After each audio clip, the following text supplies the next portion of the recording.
What up, guys? It is Tuesday, April 7th, 2020, and this is episode 77 of the Music City Disc Golf Podcast. Welcome to the show. I actually just finished recording, and I had a lot of fun. I was able to jump on with Jay to give you guys a big skinny quarantine update, let you know what we've been into.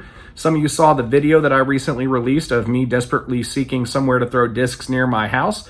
And I alluded to the fact that this is going to be an online challenge that everybody can participate in, which is true. So Jay and I talk a little bit about what that's going to look like, how you can get involved.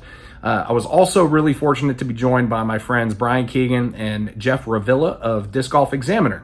And it was so much fun because way back, I think in 2015, Disc Golf Examiner was actually the first disc golf podcast I was ever a part of. And I was on their show talking a little bit about the Music City Open. I think it was their second episode ever. And it's really cool to be able to have them on our show all these years later. So it was a lot of fun. Like, share, subscribe, rate, review, and most of all, enjoy the show.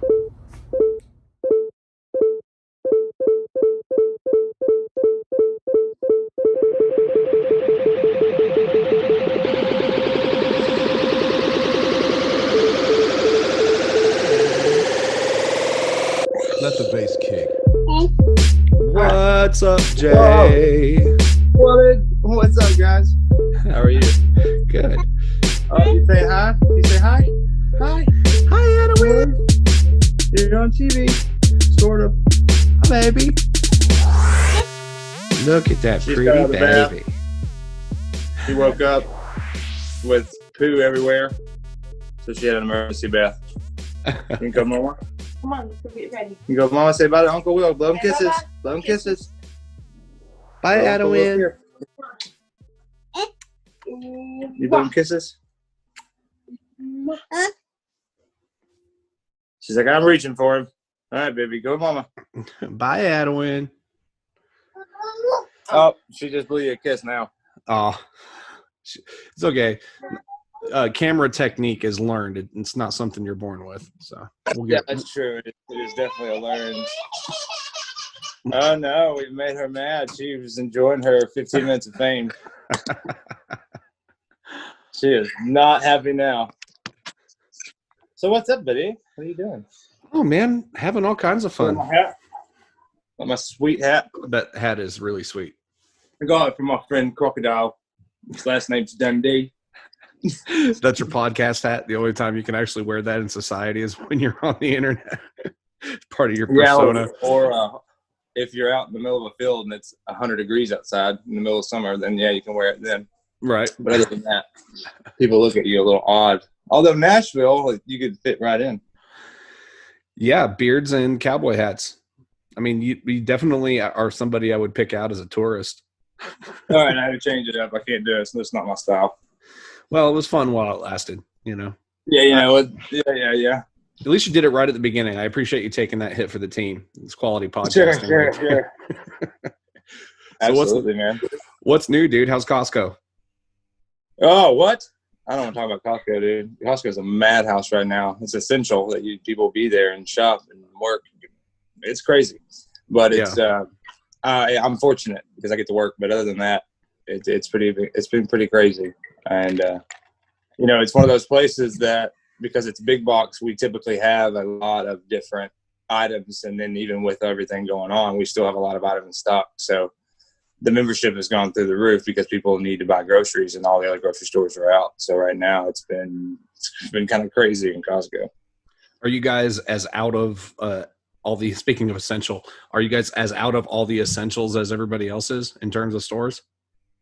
We typically get shipment in, but typically right now it's hit or miss. So it's like when you ask that question, it's either Monday, yeah, we have it, Tuesday we don't, Wednesday we do, Thursday we don't, something like that. And like to kind of go along with what's going on, we've been doing elderly shopping, so we opened the store a little bit earlier for them. A lot of places are doing that. Yeah, if there's a lot of them, they'll wipe out all the essentials. The essentials are gone by the time we even open the store. So I haven't seen paper products like paper plates, toilet paper, paper towels anywhere in weeks. Yeah, paper towels have been hard to come by at Costco. Toilet paper, we've been getting a pretty good shipment in, but toilet paper is paper towels. I don't know what the deal is with paper towels. Maybe people are voting. Excuse me. That's my fiance's cell phone. Hold on. Well, for the audience, while Jay's taking care of the phone. I'm Okay. back. Sweet. He's back. Oh, I just had to silence it because she left it in the bathroom after Adeline's bath. Gotcha. I forget what I was going to say something about. Oh, you were talking about paper products. The one thing that surprised me was when I went to Publix because we were making fettuccine Alfredo one night. And I walked through the pasta aisle and there was boxes of fettuccine and boxes of lasagna. But any other noodle that you wanted was gone. And that kind of surprised me. I was just, wow. I was like, people really love their pasta. Spaghetti, I know for sure, is a popular quarantine menu item. One.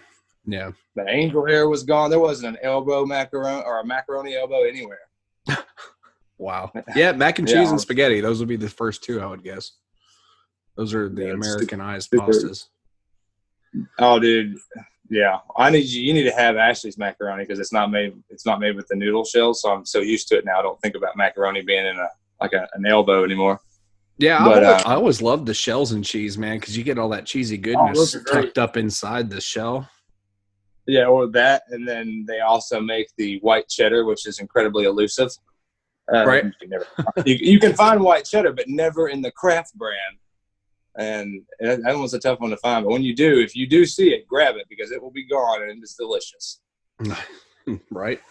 You're a shells and cheese fan. What have you been up to? I saw a little thing. Excuse me. I saw a little thing that you were out in the wilderness wandering. I was wildering. I was wildering in the wilderness. Yeah, I got to a point where I was like, I'd been out putting and participating in the Global Pandemic Challenge and all that stuff, and just trying to actually finally teach myself how to putt while I've got a little time on my hands. And just got to thinking about the fact that I hadn't really cranked on a disc or thrown any kind of a drive in a long time, and it was driving me a little bit insane. So I've been looking at the woods around my house for a long time, just kind of contemplating you drive around and you look at at where you think your house is from different roads and different perspectives and wonder what's in between. And just everywhere I go, I see if I'm driving down the interstate, I'm like, "Ooh, that'd be a great place to put a basket. I want to throw down that hill." Right. Yeah. So I know what you mean. I started just finally, I looked one night on Google Maps just to see kind of what was going on over there. I knew that there was a house up over the hill in that direction that the guy that had lived in it had passed away, and they had an estate sale. And I think the construction company that's building onto my subdivision is kind of using that as a staging ground office space. I think they bought it. But I was looking at Google Maps and I saw what looked like an abandoned barn and an open field and all sorts of weird, interesting looking stuff. So I finally said, well, I've had enough. I'm going to go check it out and see if I can find some space to throw. And I thought, might as well go ahead and take a little tripod selfie stick thing and take some video. Sure. And so maybe I could invite one of you guys over to come throw a few holes or whatever. And then it just started getting traction in my brain, is this idea where as a way to encourage people to stay home, skip the course, hashtags, and but also get a chance to play some disc golf, scratch your throwing itch. And because I figured, we've played tournaments like Urban Combat, and there's all sorts of ways that you can play disc golf. And so I figure no matter what you're working with around your house, you can find a way to safely play a few holes safari/guerrilla style. And so I've been thinking about rules and what we could do in terms of a challenge, jump on the challenge bandwagon, and came up with the quarantine course design challenge. So, it's funny you say that because I've seen a few other challenges pop up since the disc golf quarantine or pandemic challenge, putting challenge. There's been a few that popped up, but I think yours is a little unique when you're talking about designing. And I would say maybe not a whole course because maybe not everybody can do that, but designing a few holes. Maybe is that what your goal this year? To get people out there to at least design a hole or two. Yeah, I think what we're going to do is encourage everybody to participate in whatever way they can. We'll create a group page on Facebook.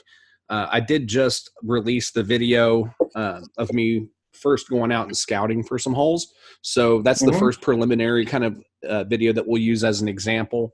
But I think what we'll do is we'll call it, in order to be in the running for the actual contest for the prize, there will be a number of different rules. One of them will be 3 holes minimum, 9 holes maximum, and obviously safety considerations, not trespassing, that kind of thing. Sure.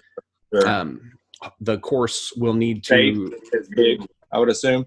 Safety being big, I would assume. Yeah, absolutely. And I'm shooting another video that I'll release when we actually roll this out, that will go into detail with the rules and the judging criteria and how the contest itself will actually work.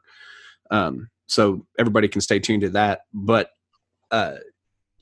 yeah, really just, I mean, there's all kinds of cool things that can come from this. I mean, I know there's a lot of people out there that have always or often thought about doing their own video content, but have no idea how to get started or what's involved in that.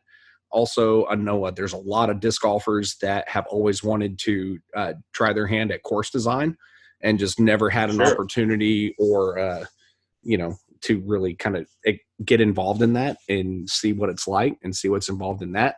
And so I think that this can kind of fill a bunch of those voids. And to tie it all back into our theme as Music City, I thought let's also use it as an opportunity to showcase some obscure music. So we're going to encourage everybody as they make their videos to add original music, whether it's their own or somebody they know, to kind of share some cool music out there as a part of it also. So yeah, get permission.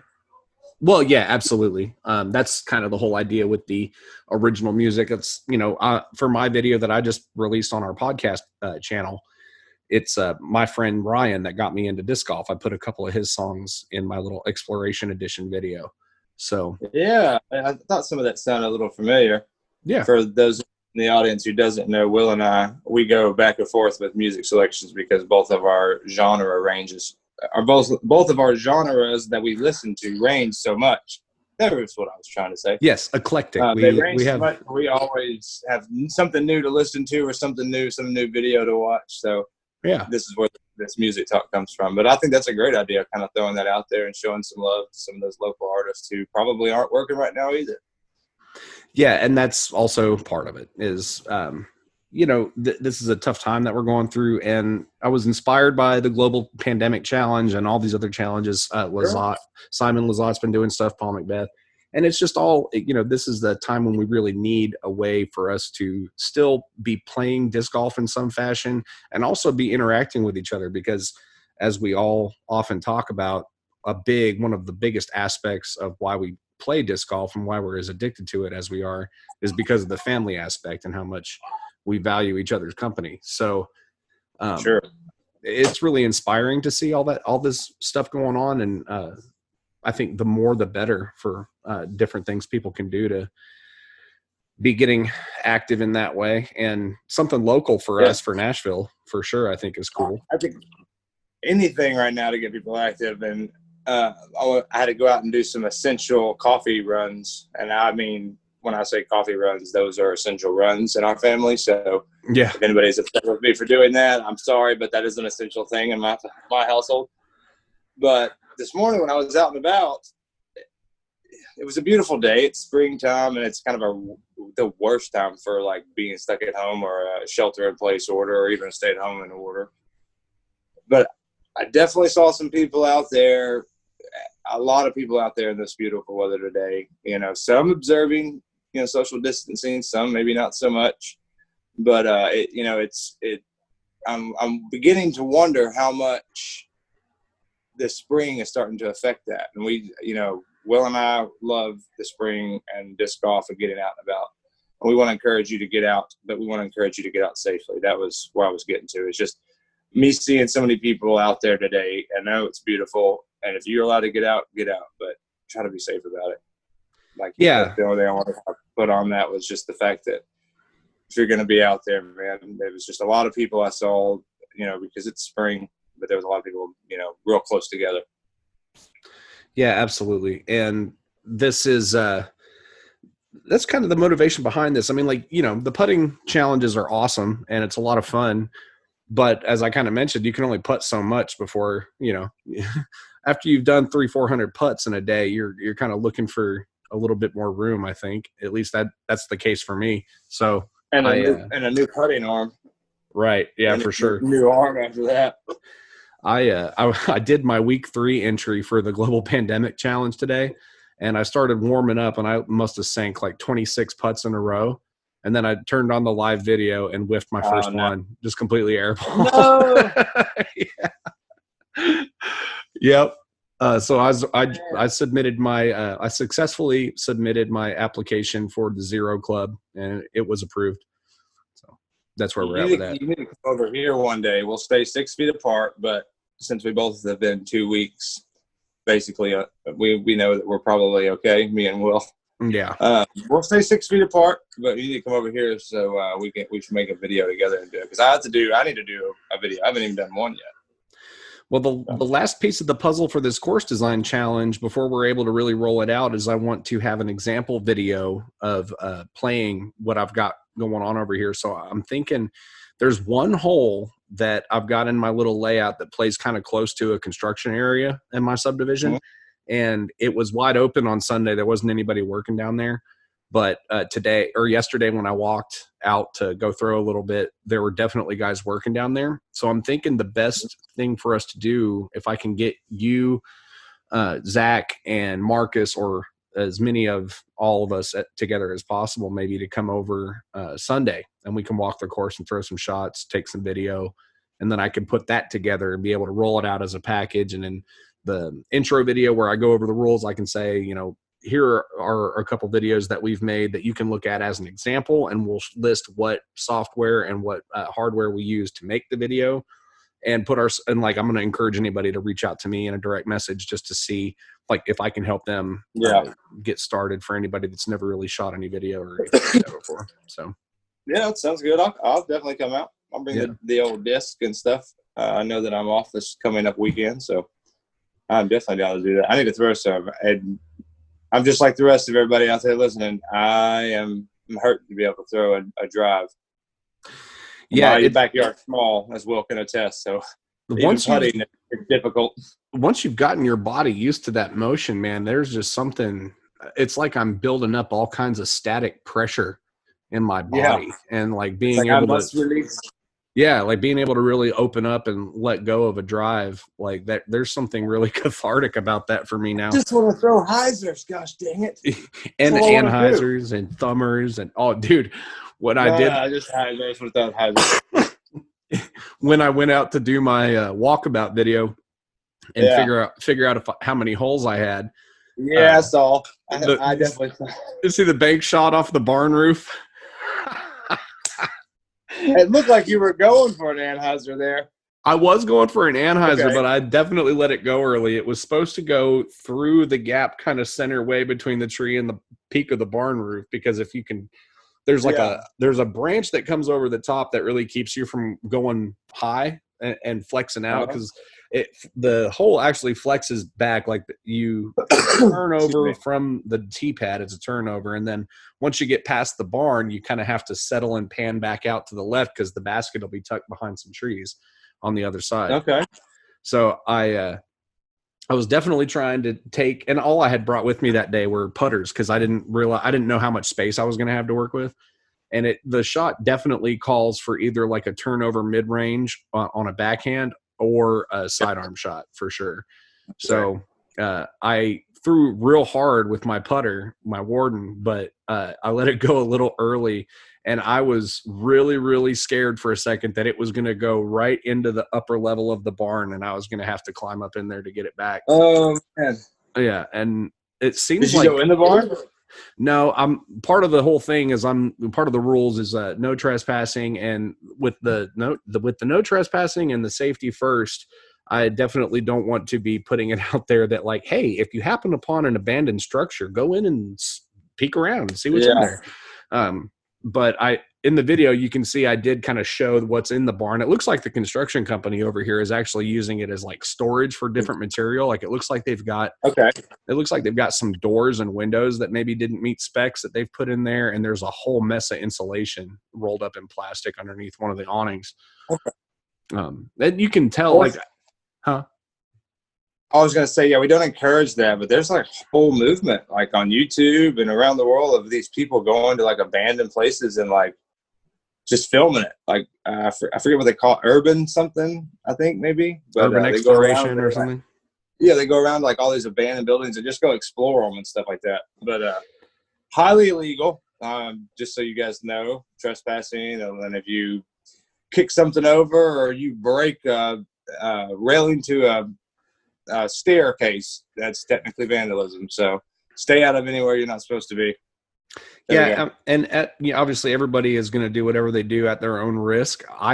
For the purposes of our challenge that we're trying to recruit people to come and be a part of, I definitely didn't want to be putting it out there like in any way where we're encouraging people to go crawling around in an old barn or climbing fences and going into other people's yards, because in certain situations it's totally fine, it's harmless, and nobody's gonna even know or be upset about it. But not everybody's in the same scenario, and I don't want to be doing anything that could get somebody in trouble or get somebody hurt. So we want to keep this fun, clearly. So but I have high hopes for it, man. I think if people embrace the spirit of it, it's going to be something really cool. And I think the people that do participate in it are going to feel some kind of a sense of fulfillment, and at least feel like they've expanded themselves in some way, learned something new. Because I know, just messing around with it, I've learned a few things and come across some apps that are going to make what we do better. And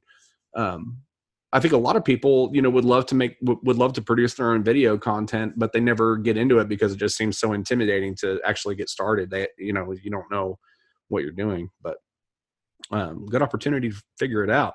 And especially when the disc golf world is craving as much online media content as they can possibly consume, it's a perfect time for everybody to get their feet wet. There's definitely a lot of people out there putting footage up of different types of media, and I've seen all the different pros doing different special and unique things. So it'd be definitely the time to do it, because you've got the audience sitting there. Yeah.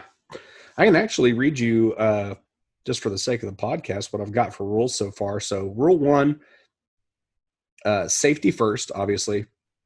And then also 3 holes minimum, 9 holes max. We talked about that one. The other rule, you must hole out by putting into a portable or temp suspended catching device. So no permanent installation, and homemade baskets are acceptable. So I know a lot of people actually have legitimate private courses on their home properties. And that's awesome. And I'm going to definitely encourage the people that are that fortunate to make videos of their own and participate just by showing us what they're working with. I think it would be a good showcase for people who have cool private courses that once this all settles, we can all go out and play. But for the purposes of the contest, I want to get people that aren't so fortunate to have their own disc golf course in their backyard, just to see what they can do out there, how creative they can get, that kind of thing. Sure. Also, in the interest of the whole goal of keeping people in line with the social distancing recommendations and stuff like that, we're going to say no more than 5 players in your group when you make your video. Also, in that same vein, also the course must start and end no more than 1,000 feet from your home. So a couple ways you could show us that is by indicating your home in the video from the first tee pad and the last green. Just kind of turn the camera and show that's my house right there. Or you can take like a screenshot or an image from Google Maps with markers for where your home is, where you're starting, where you're ending. Okay. And then the last rule is no trespassing. So not going in a neighbor's yard without permission, no climbing or tampering with fence lines, things like that. And then what we're going to do is after, once we decide what our end date is, which I think if we roll it out this week, we could say tentatively like 2 weeks into May. So like mid-May, we can cut it off tentatively and then kind of see where the world is at that point, because everything's kind of up in the air. But once we are no longer taking video submissions, then me, you, Dr. Hoy, and Marcus will collect all the videos, and each one of us will go through and watch them and score them on our own. And it'll be a point scale with 4 sets of criteria. So we're going to judge them based on challenge or difficulty of the course, creativity / use of space, video quality, and most fun.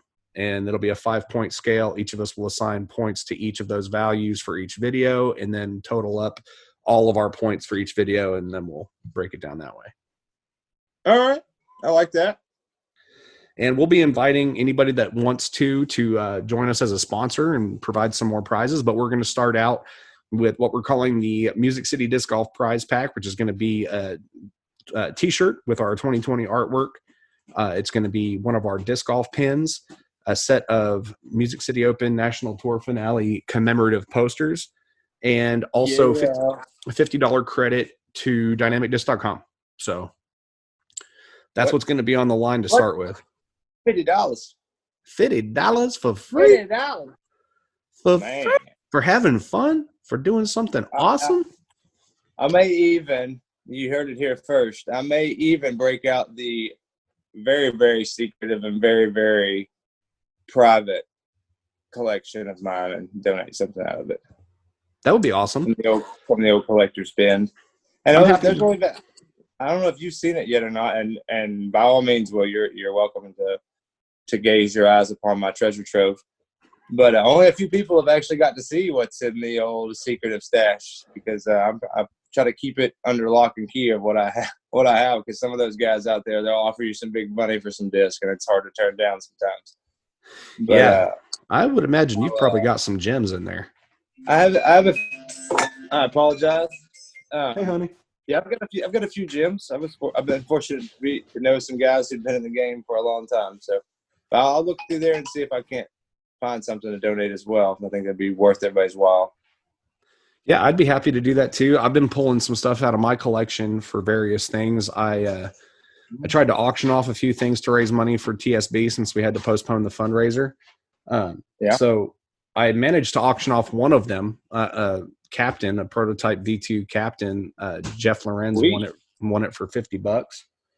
So that's another $50 in the coffers for TSB. And I also pulled out a couple discs to offer up as random draw prizes for the Global Pandemic Challenge. So I've got an Oakley's autographed Moonshine Warden with a whale sack stamp on it, or I think it's a whale pan stamp on it. And Callie McMorran Warden. Idea right there, Will. A Warden? A Warden. They're both Wardens, just 2 different Wardens. Okay, that gave me an idea because I've got 2 or 3 of the Philobatros discs they made, and I've got his autograph on them. So may have to come up with one of those, because I know I have extras of those. I've bought a few. I had one of those I looked at too, but it's the only one that I've got. And I got you. Yeah. When he first came out with them, I definitely was like, I need at least 3, and he was like, I can do 3. So I was like, all right. But he left some stuff for you when he was here visiting us too, didn't he? Because I don't think you got a chance to come hang out with him. No, I did not. I think he left me. I think one of his new tour series, and then a rock of something. I got those from Hoy.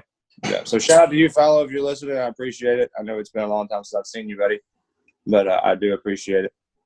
Well, I'm sure we'll have him back in town again soon after all this is over.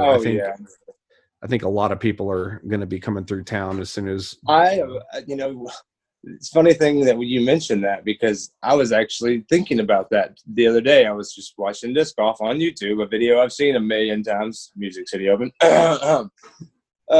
Anyway, but I was just thinking to myself, I was like, wow. I was like, when we get done with this whole thing, it is going to be disc golfers galore. They're going to be traveling around doing as much as they can, as fast as they can. Because, you look at it, the first 3 months of the season are pretty much gone. Yeah. 3 real events. Yep. And you've got like this massive army of fiending disc golfers just like staring out their windows, chomping at the bit to get a piece of some action. And it's going to be like a dam breaking when they give us the green light. It's going to be interesting to see. It's going to be a flood, that's for sure.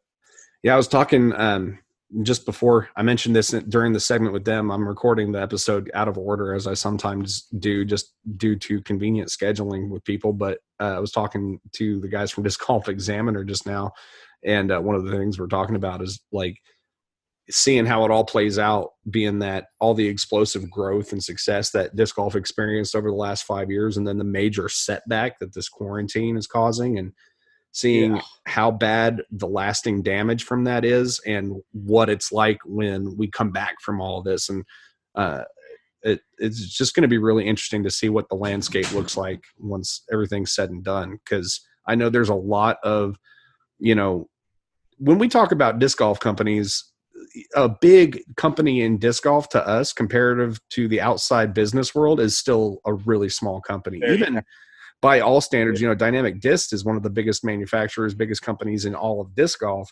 But in terms of, the business world in general, that's a small company. I think they've got like 60 employees. So I have it on firm confirmation from those in the know that Dynamic Disc and Innova and Discraft are going to be fine. They will be able to kind of weather the storm, but a lot of the other ones are still up in the air. So, I mean, if I know a lot of companies have had to shut their doors and close up their warehouses and stop shipping and things like that. But I know, like, if you're out there and you're loyal to a company or a player, and just people that you believe in and you like to follow, reach out to them and see how you can continue to support them during this time, because it's a really, really questionable world to be running a disc golf company right now in. Sure. And, I got to do a shameless plug because you talk about loyalty and stuff. And I recommend you throw any disc golf disc from any manufacturer you want. Just get it from Sean, Nashville Disc Golf Store. And he's doing online stuff. And, yeah, I'm biased. He does sponsor me. He's taking care of me for the past couple of years. But I feel like you support all the distribution companies by buying discs first and foremost, if you can, and you're able to. But do it. If you're here in Nashville and this is a Music City Disc Golf podcast, buy it from Sean at the Nashville Disc Golf Store. Yeah. I shared that post, but that's I'm glad you mentioned that, because it's been a long time that we've been waiting for them to be online, have online orders available, and now they have it, and they are probably desperately depending on it. Yeah. You may also use my player code JS23 for an additional discount. That gives me some love on the back end as far as a player. So that's not the point. If you don't want to use my code, don't use it. It's not going to hurt my feelings either way. But buy it local if you're here in town, because he definitely needs your support in this time. Because like you said, the small businesses, those are the ones that are really going to be taking the hit. And like you said, this, in a sense, to disc golf is like a tornado that hits a small town but just stays there for months. Yeah. And then what's left when it's gone is anybody's guess.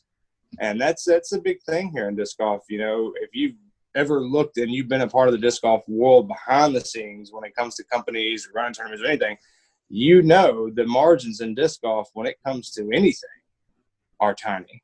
And so, a month or two off, that could be make or break for some companies. So, definitely try to support those guys out there who you really love, and just to see those guys that, even if you don't throw their disc, if you love who they are or who they represent as a company, try to support them best you can. Yeah, even in Nashville and beyond, if you're lucky enough to have a disc golf retailer in your area, whether it's a brick and mortar or an online distributor, definitely show them support at this time, because those grassroots kind of movements are part of what has made disc golf so successful in recent years. And that was who, initially, and I've talked about this on the show before. Initially, it was kind of interesting to me because I would have expected the smaller retailers to be the first ones to kind of go belly up in the middle of all this, and that the bigger manufacturers would probably have a little bit more kind of like leisurely staying power, but kind of turned out to be the opposite.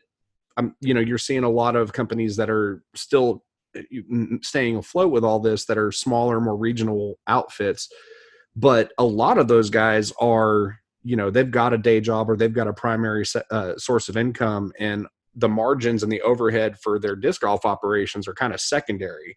But when you talk about somebody like Sean Groten in the Nashville Disc Golf Store, well, that's a local / regional retailer distributor. but it's also that's his one job. I mean, he Well, runs tournaments, yeah. he runs the store, and that's what he does. And so he's one of those. He falls into the category of companies that stand to lose a lot.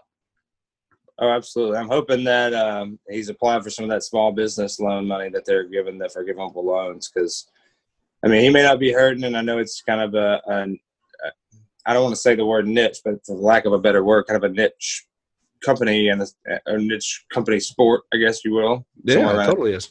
And so it's hard to make money at that. And Sean having a brick and mortar, that's overhead that he has to pay, regardless of if it's a store's open and disc golf's going on. So, and there's lots of guys out there like him. So, like Will said, if you're not in Nashville and you're listening, you got a local store, support them before you go online and buy, directly. Those manufacturers who make those discs, they're still getting theirs through the local guys. So, yeah, and just helping the local guys make a little bit too. It's good that you mentioned that too, because as a niche sport and thus a niche market, when you talk about a retailer within the sport, he has to supplement the store's income by running tournaments. And so, when the store is slow, and through the winter is always a dead time for everybody in disc golf. You see much less buying and selling going on during the colder, darker months. And then spring is always the time of rebirth. And, a lot of the business. It's busy season. Yeah, that's a lot of the restocking and getting ready for the season. And for a lot of people, the business that they do from March through July is what sustains them throughout the whole year. So now you're taking away that hot season, plus you're taking away the supplemental income from running tournaments, and you're taking away, you know what I mean? And it's really exciting and a relief to see that they're able to do online ordering now, because I think that's going to be a huge saving grace for the disc golf store. I think it'll be a saving grace for a lot of these local companies that don't have online setups. At least doing small things through Facebook even is going to help. Yeah, for sure. Those guys. Well, I don't have a whole lot to talk about, man. There's really not a whole lot going on. It's kind of weird. Usually we've got a list and we're like, how do we squeeze all of this into a reasonable time frame? Yeah, usually by this point we've just gotten through the weekly breakdown. Yeah. So it's been kind of crazy out there. I guess the biggest thing is, to recap it, is just I'm looking forward to seeing what you have for the challenge coming out. I'm looking forward to being a part of that as well. The other thing is, and I don't want to, beat the, I don't know an analogy for this right now, but just lack of a better word, being a broken record. But just if you're going to go out and play, man, just do it safely, because what's going to end up happening is officials out there are going to see big groups and they're going to say, hey, nobody's listening. We're going to do it where we're just going to close the park. And then it kills it for you. It kills it for the walkers. It kills it for the people who own dogs. It's one of those deals, and we don't want that to happen. So as disc golfers, try to set an example and go out there and play one or two people and stay 6 feet away the best you can. Yeah, good segue into a couple things that probably should mention at this point in the show is one, in terms of the club and our social media presence, our pages and all that stuff. I'm kind of at a point right now where there are two kinds of things that I'm not going to allow on our pages. And that's one, any post that's inviting or encouraging or might cause or lead somebody to go out to a course and gather with other people and go against every recommendation that's coming down from experts, or anything that turns into an argument and an invitation to open hostility, because this has become such a polarizing thing. You've got courses being vandalized, courses being pulled. And so for the time being, I just had to remove a post today, and I contacted the guy that posted it, because his original post I was 100% in agreement with, but the comments in the following thread just quickly turned into this, firestorm. Yeah, just a bunch of people bickering back and forth about my opinion is better than your opinion and you're dumb, and that's not what we need. People, sorry, Will, I'm going to cut you off. Go ahead. I was just going to say that's just not what we need right now. We need to be coming together and trying to support each other and love on each other a little bit, because these are scary times. Couldn't agree more. Yeah, And but I did talk to Jim Hester. I just recently had a phone call with Jim Hester, who's the head of outdoor recreation for Metro Parks. You've met Jim, I think. More than likely. We were just talking because, I'm seeing what's happening in other towns with, baskets being pulled, baskets being vandalized, things of that nature. And, it's bad enough to have it become such a polarizing thing that causes everybody to argue with each other. But I definitely want to stay ahead of it and keep a scenario like that from happening here, where, it significantly affects our ability to come back from this and play disc golf like we used to. Absolutely. And I know that a lot of times in these discussions, when you're talking about a parks department and they're talking about how to address something this crazy, they've got, you're talking about multi-use spaces, and disc golf is the last thing anybody's thinking about a lot of the time. So I wanted to touch base with him and kind of get his thoughts and everything, and see if there were any plans on closing the parks or anything that we should be aware of. And they don't plan on closing any of the parks or telling people not to use the green spaces or the disc golf courses, but the places where this is the problem is now the mayor's office is encouraging people to report those that they witness not observing social distancing recommendations. And I have it on good authority that they've already received over 100 reports from various people, not disc golf specific. But when you talk about a place like Seven Oaks, a car with 100 or a parking lot with 100 cars in it doesn't scream social distancing, especially when you've got groups of, larger groups of people circulating all over the property. Well, Seven Oaks wouldn't be my concern there necessarily, because Seven Oaks is pretty well received and the parking lot's kind of off, away from the public eye. But it'd be like those courses like Crockett, or those courses that the officials in the town could care less that the course is there, and give them one reason, they'll pull the course out. Don't give them that reason. That's more of the areas or the courses that I'm concerned with. Seven Oaks, there could be 100 cars down there, and one out of every 1,000 cars that pass may see a car or somebody leaving, or a big group like that, because it's so kind of pushed off to the side of the park. However, you look at Two Rivers, where it could be questionable because of all the walking paths, or you look at Crockett, where it's in the neighborhood that it's in.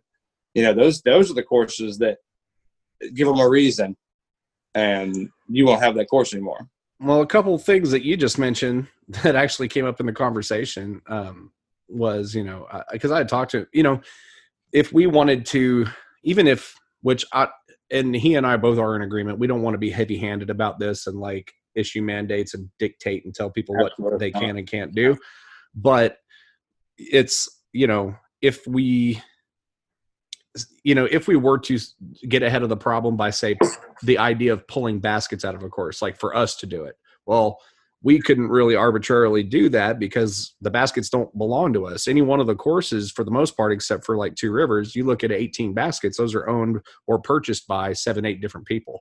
And so you're pulling somebody else's baskets. And so I didn't, that's not ever been an option that's been on the table. And really, Seven Oaks, it's our most popular course. This is really the only course where this conversation applies. But, if that one were to be shut down, people would go to either Cane Ridge or Two Rivers. And Jim was telling me that they've had a lot of problems with the skate park at Two Rivers. They locked it up and put signage up. The kids cut the locks through the signage in the trash. They barred it up again. So, and then when you talk about Seven Oaks, the parking lot and the starting and ending points of the course are in a pretty tucked away, not really all that visible spot. But all those people that live right there where those streets come together, if you've got tons of cars coming in and out, or that row of houses that can see the parking lot from their backyard, it would just take one of those people, and they would be well within their rights to call and complain if, there are 150 people gathering together right behind their backyard, in a time where, it's just, you don't want we're in a community of pretty open-minded, accepting accepting group of people, so you like to think that like the people that are in your life wouldn't do that, you know what I mean? Yeah. But there are this whole thing, there's two sides to this whole thing on everywhere you go. And then there's people who are very, very lax about it. And there are people who are like over the top, for lack of a better word. And so you just got to be mindful of all of that. So in the effort of trying to find out where Metro stands with disc golf in this weird situation, basically Jim had said, it would be a case by case basis. They're not going to make a unilateral decision involving all the parks, but if they do start getting complaints about one park or another, he said they will go in and pull the baskets. And it doesn't matter who they belong to. They're on Metro property. They will go in and pull the baskets. So if for all of you that are going out and playing, and I'm not by any means insinuating that you're all disregarding these precautions and recommendations, I'm just letting you know that if you are playing or congregating in a space that might draw unwanted attention and cause or lead somebody to making a phone call, very well could end up being that baskets end up getting pulled, and then then you see the outrage and the damage that causes between into the relationship between us and Metro, and then coming back from that once all this is over, getting the baskets back, that becomes a negotiation and a whole different can of worms. So it's the reasoning behind not going to the course is it involves a whole lot of things. One, protecting yourself, protecting other people, also protecting our disc golf community, because we're at a place right now where whether or not you're putting yourself or anybody else at risk, you could still be contributing to a situation that causes baskets to get pulled or a course to get closed down. So that's all I'll say.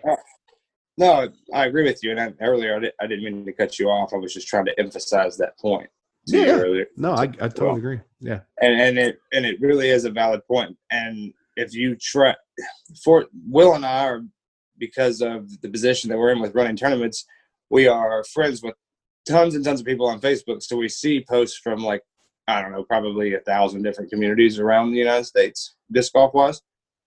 And these examples we're talking about or information we're giving you are literally coming firsthand from some of those other clubs around the country. Like when Will's talking about vandalizing baskets, literally they cut the baskets themselves off of the poles, like with bolt cutters. Like literally Pier Park in Oregon. Basket was just gone, like just hanging at the bottom. I think it was 4 baskets that got hit, and they cut at least the cages free from the pin, but I think they also cut the chain support. I mean, be smart. That's all. Show some common sense, and if you even think for a second that it could be a risk, then don't do it. Yep. Just plain and simple. I mean, and like Will said, the thought of Seven Oaks, most people who come to Nashville, they think of Seven Oaks or Cedar Hill because there's the 2 legendary courses around here. What would Nashville, without a Seven Oaks, they may got a Cane Ridge or 2 Rivers, but it wouldn't be the same. Oh, no, for sure. Yeah. And, that's just such a special and important place. And, we want to be actively doing things that invest in the staying power and the longevity going forward forever, of our courses and our disc golf scene here. So, anything that, we're doing right now that could jeopardize that in the future, I think is worth just not participating in for the time being. Absolutely. As you can see by all of these different challenges and everything going on the internet, there are ways to scratch your disc golf itch without doing something that's going to cause something unfortunate for us or for anybody else. So, and just to add a little bit more to that, because I know we've been on this topic for a second, and Will, you probably know this just as much as I, because you see all the emails and messages for the club. The club, just to say this for anybody listening, the club does not govern disc golfers in Nashville as a whole, as you as an individual. We do not have any control over what you do, nor do we have any control to say whether or not you're allowed to go to the park or go play disc golf. So please take that upon yourself to make the responsible decision. Whether or not the park is open, if Metro says the Seven Oaks is open, by all laws, means, and rights, you can go to the course. We cannot tell you that at all. However, we encourage you to do, if you're going to do that, we encourage you to stay at home and go through this with all of us and deal with it. But if you do go, we encourage you to be safe about it, because that's the one thing. We've had emails and people asking us, hey, why can't you shut down the course? Why can't you do this? Why can't you tell people to stop disc golfing? We don't have control of that, unfortunately. And I know that me and you have talked about this because we've both gotten the emails. Nothing we can do. Yeah. We're not we are the governing body of the club. We are not the governing body of the disc golfers of the club. Like that is, they are their own people. And as long as Metro says that those courses are open and that you can be there, then you can be there. Just don't run it for everybody. Stay in small groups and stay away from 6 feet. Like, it's a bunch of sweaty dudes for the most part. There are females out there who play, but stay 6 feet away from everybody. Nobody wants to be that close on top of you anyway. Plus, for tournaments, when this whole thing's over, that's wonderful etiquette. I hate when disc golfers are 3 feet beside me while I'm trying to throw. Yeah. So, killing two birds with one stone there. Yeah, and I think that's a theme that we can take from all this. I mean, this is a good opportunity to learn about ourselves and come out of this better people and a better community. And as you said, we don't and can't and wouldn't want to tell anybody what to do. I don't want to be in charge of what everybody does in Nashville. The thing is we're trying to funnel disc golf in Nashville into a cohesive unit and make awesome things happen. And if individually we do a bunch of stuff that inhibits our ability to come back strong from this, then we won't have those awesome things to share together and be able to make those memories and stuff. So it's just an investment in the longevity and the future of what we're doing here. And then we'll stop beating the dead horse on that subject, at least for this episode. We'll probably talk some more about it next week. We'll see. But we're working on another two. Yeah. We're working on another 2 hour. You go this time. You go. No, you go. No, you hang up. No, but I go ahead. We're kind of wrapping it up. So if there's any closing thoughts that you'd like to impart upon the listeners. Well, you just said, well, we're done with that topic for this episode. And I said, yeah, it seems to be a topic that doesn't seem to be going anywhere anytime soon.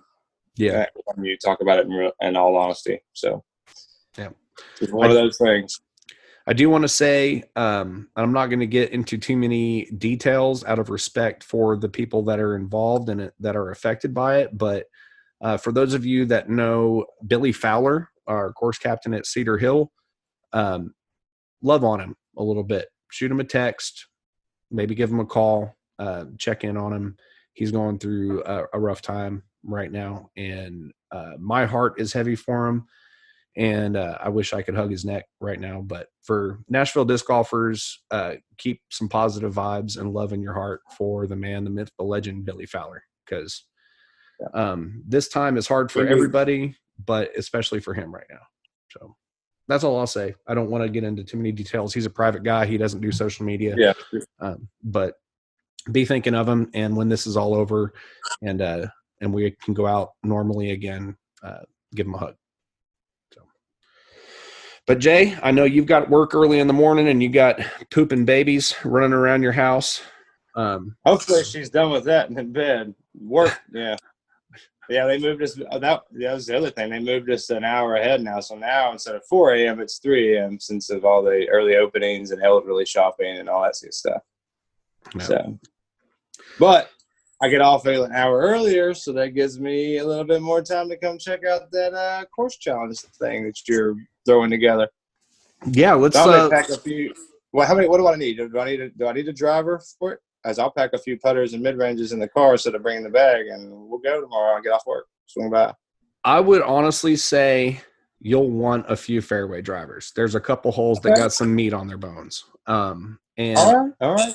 I would say, like, if you carry a fairway driver in a range, fairway drivers in a range of stability, that'd probably be a good idea. And I would also highly recommend long socks, long pants, and bug spray. Wow, bugs already. I mean, I noticed them when the lights are on outside, but I hadn't noticed them like too bad yet. But I guess you've seen a different side of that. I knocked several ticks off my ankles. Didn't have any attached, but at various points I did feel a tickle and look down and see ticks walking on my leg. So I've been out there twice now, and I haven't had any problems. But it does get thick in spots, and plus there's thorns in some of those spots that you have to walk through. Yes. And so if you cover your bases with spray yourself down with some bug spray, put on long socks and long pants, and you'll be in good shape. Sounds great. So, yeah, I'm looking forward to showing it to you, man. It's honestly, I couldn't believe the stuff that I found out there. It's right next to my house. I kept getting messages from you. It was like ding, ding, ding. I'm like, wow. I was like, normally it only dings like every couple of minutes if I haven't looked at my messages. And so I looked at it, I'm like, 5 messages from Will. I was like, I hope he's okay. And I looked at like a video, and then like you bragging about it, like, bro, there's another one here. I'm like, oh, Will's gotten excited. That was the best day I've had in a while. Oh, dude. And the stuff I saw, and it looks great. So I'm interested to see. And you guys at home, you'll see the video soon. So keep an eye out for it.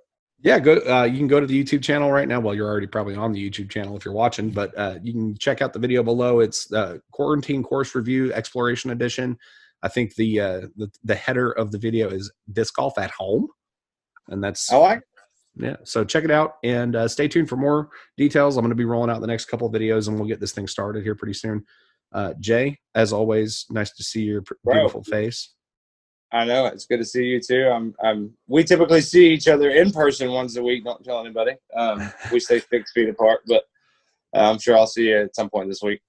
Yeah, for sure. Holler at me. We'll stay in touch. And I'm going to say goodbye to Jay, and we're going to jump right into our conversation with the guys from Disc Golf Examiner, Jeff Ravella and Brian Keegan. So, Jay, we'll catch you on the flip side, brother. All right, guys. Good night, Nashville. See you, man.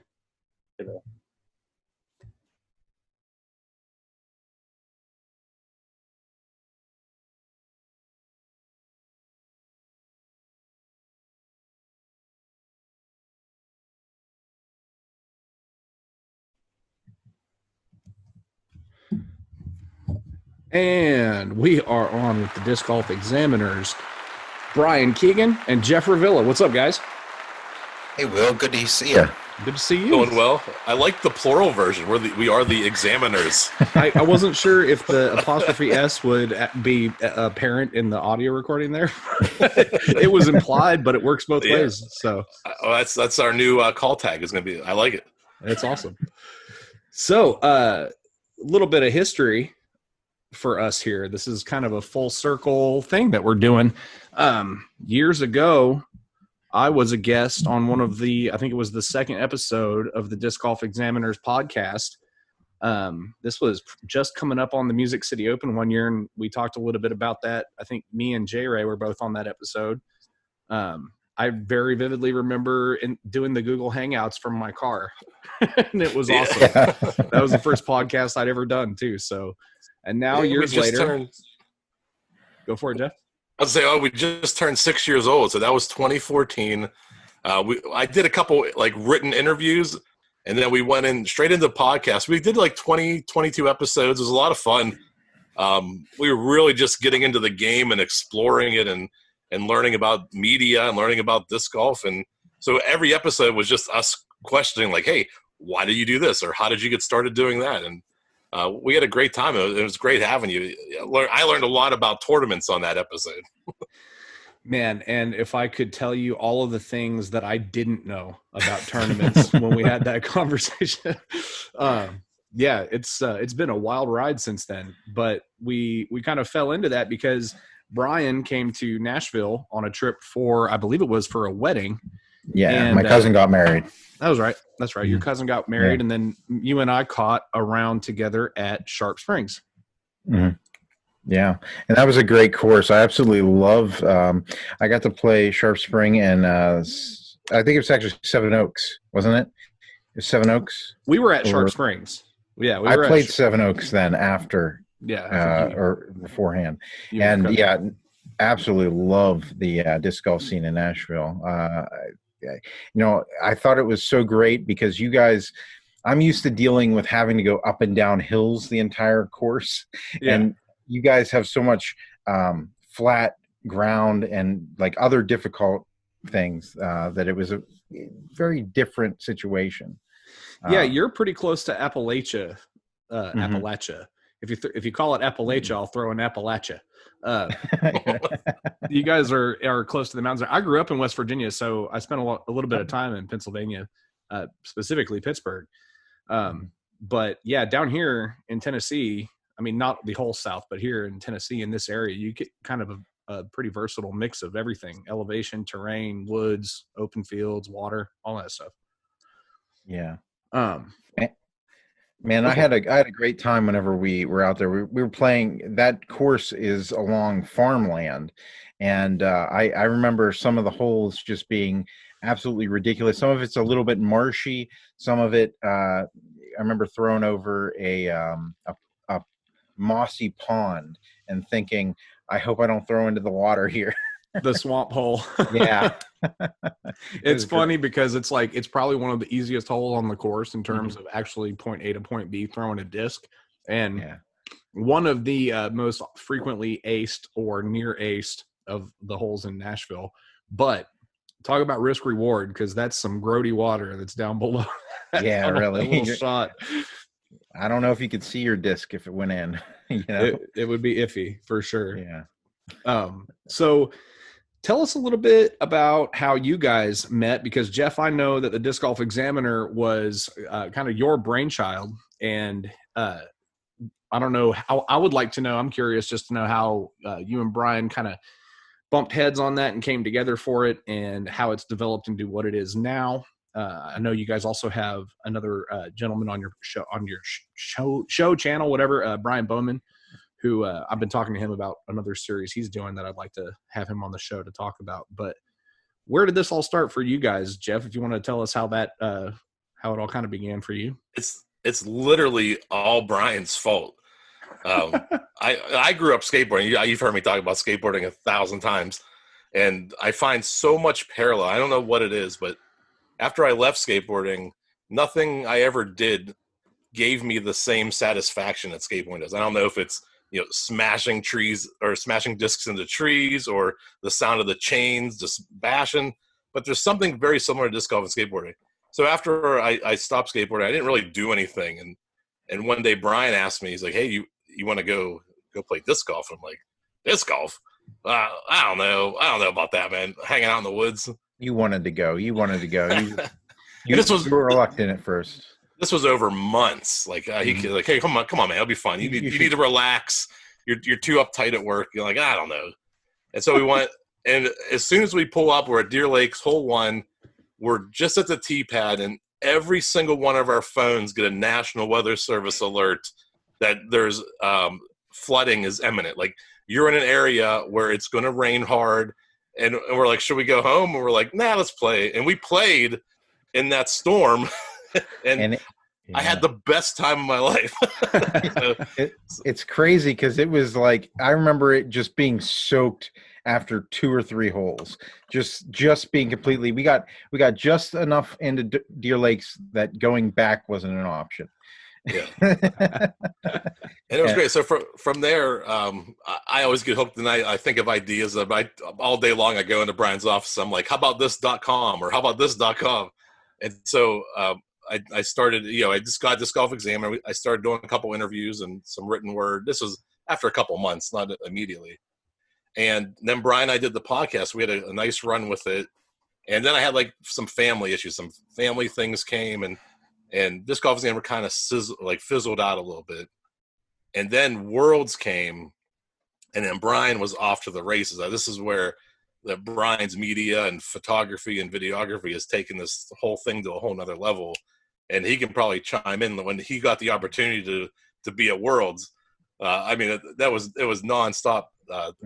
Hearing Brian talk about it for months, it just Yeah, that was an exciting opportunity.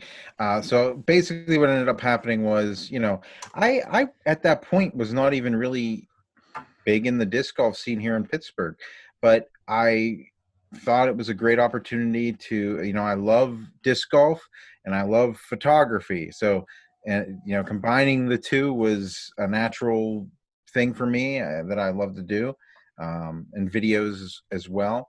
So whenever I got the opportunity to go out there and actually see the pros in person, it was really interesting. It was really a changing experience for us. And that's the thing, like, they tell you, I hear a lot of whenever Worlds comes through a town that, it can break up clubs. Like there's a lot of stress involved with it. But here in the Pittsburgh scene, it seemed to strengthen us. Like we had a lot more interest, and really people come in and want to play our courses and see the pros. It really sparked the scene to have the pros come in, and it really sparked me to continue to do this. So I actually, after Worlds, I got an invite to do amateur PFDO, and so I did photos for that. And then I said, hey, you know what? Why don't we try videoing some tournaments? So just kind of took off from there. We started off in the Pittsburgh scene. The last few years, we've been able to, last 3 years, we've been able to go out to Ohio, West Virginia, kind of expand our boundaries as to what we do and what we cover. And, I'm always open for the conversation if anybody has any interest in having a tournament covered, being able to meet the costs and stuff with traveling. We're all in. I think it's a lot of fun. Not only do I have Jeff help me out, but like you said, I have my friend Brian Bowman, who has been helping us the past few years. He came in 2017 and helped us cover pro PFDO, and that was whenever all the big guys were in town. We had big opportunity to film the chase cards during that weekend, and we just, man, it's stressful, but it was a blast. Yeah, you guys do a lot of different content. You do, I know, a lot of disc reviews. One of my favorite little series of videos that you guys did was the Sick Disc series. Yes. So I know that you do player profiles, and you have some of your local pros that join you. Cody Wingett's been on a lot of your videos. Yeah. Have you done some tournament coverage? Is there any events that you've covered that you might be able to point people to on YouTube or something to check out what you're doing so far? Yeah, I mean, hey, we have a lot of tournaments. We last year, I think at the beginning of the year, we had like maybe 13 tournaments lined up, and we ended up shooting like 16 or something like that. I asked you as though I didn't know the answer to that question, just because I was fishing for something specific. But go ahead. Sorry. Oh yeah, well, we have a lot of different tournaments up. Like I said, we've covered tournaments out in Ohio and West Virginia. The Seth Burton Memorial every single year has been great. We've last year, actually, we got our first ace on film. Shout out to Corey Ellis for that. It was just an amazing experience. Man, we had Corey Ellis get a really savage ace at the Music City Open. I want to say in 2018. It was either 2017 or 2018. We were at Cedar Hill. It was hole 8. I forget the exact distance. It was over 400 feet. I want to say it was like 430, 440 in the position that it was in.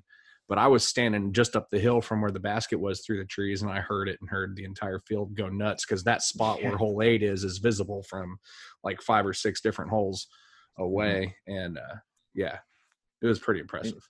It's amazing. Like he got this perfect for us on this shot. He got this perfect skip ace up into the basket. It was an amazing thing to get on video. Like I said, that actually previously in the day, he got a black ace, so it was kind of cool to get. You just smashing chains all day. Yeah, really, just no stopping that guy. So hopefully, I plan to be doing some videos with him here this year coming up, and we're always doing in the bag videos and disc reviews. Those are just constantly things that we're doing. DD, Westside Disc, Latitude have been instrumental in helping us to do these reviews, because they're willing to send us discs to review. And really that's key in us doing these, because there's no way we'd be able to do 200 some reviews, or I think we're like maybe mid 100, 150 or so. There's no way we'd be able to do that many reviews, by buying each disc. Right. Yeah, that's a lot of money. Not a lot of money in the disc golf podcast industry either. No, there should be. I mean, you guys really deserve it, because you're pushing out this content every single week. You're doing a great job with this podcast. I've listened to it several times, and really enjoy it. Well, thank you. It's there's a learning curve to this stuff, man, for sure. I remember it was like there was a year where it was just me and Alan Posey talking about it back and forth constantly. Like, we wanted to have a podcast. We felt like there was a need and a value there for us, and had no idea how to start. And I think we must have spent, I don't even know how much time just trying to get music for it. We actually went to a recording studio with a friend of mine, Leandro Quintero, and sat at his house for hours. And I think by the end of the night, we had a very almost like child's show, cartoony kind of like piano, like ding, ding, ding, ding, ding, ding, ding, ding. And that was like the whole thing. And we were like, it's going to be Music City Disc Golf Podcast. We're like, what do we call the show? Jingle. What do we call the show? We'll just call it the Music City Disc Golf Podcast. So, and then there was a long time where, like, I think we both just got so frustrated with trying to figure it out that we just shelved the whole project inadvertently. And then one day it just popped back into my head, and I was like, you know what, enough of this. And I got a microphone and I started watching YouTube videos and Googling how to do certain things. And then for the first year and a half, well, the first year at least, it was just one microphone, us sitting around it, really bad audio, posted to our website. But we just recently added video. It's interesting how the timing worked out, because we had just kind of moved into a new recording studio at my friend Marcus Rogers' house, which we lovingly refer to now as the Sapphire Lounge. And just started adding video and posting to the YouTube channel and getting our audio issues worked out. And then we got smacked with a tornado and then a global pandemic. So it's funny because we got video capable at a time when the only thing to really do is make video content. That worked out for you then. My heart goes out to everybody in Nashville going through two tragic events like that, side by side. But I know that it's a really great town. It's really great people in Nashville. It's definitely a place I plan to revisit in the future. We should definitely maybe work out something to do some videos whenever we're out there. Yeah, for sure. Have a good time.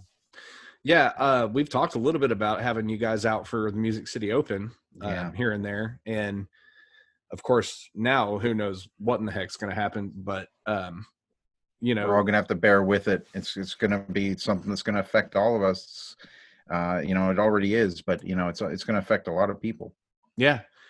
And I mean, even outside of that, with us snagging the national tour finale, now the PDGA's media policy kind of, you have a need for more media coverage with a tournament of that nature. And at the same time, it's like you have less budget for it. And definitely if I have you guys out here, I want to be able to make it fiscally, practical for you to do so. But at this point, I mean, as of right now, I don't want anybody listening to get freaked out and panic, but as of right now, the Music City Open's still on schedule, but who knows what's going to happen. We're kind of playing everything month to month right now and seeing how it goes before we decide how we're going to move forward. So I think everybody's kind of in that boat. Everybody is. I'll tell you what, everybody, through May here, are going to be watching, the TV and watching their computers to to figure out if things are going to happen as planned. Are we still going to be under these rules? You know, we don't know. Nobody knows for sure yet.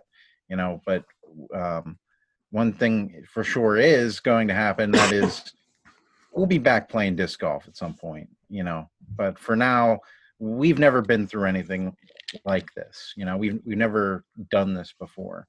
So with it being a new thing, I think it's good for everybody to, you know, just be patient and understanding that this is going to take time and it's going to cost us some things, but you know, there's going to be next year, guys. It's going to be fine. You know, who knows how this is going to affect the rest of, you know, the pros, how their schedules are going to change.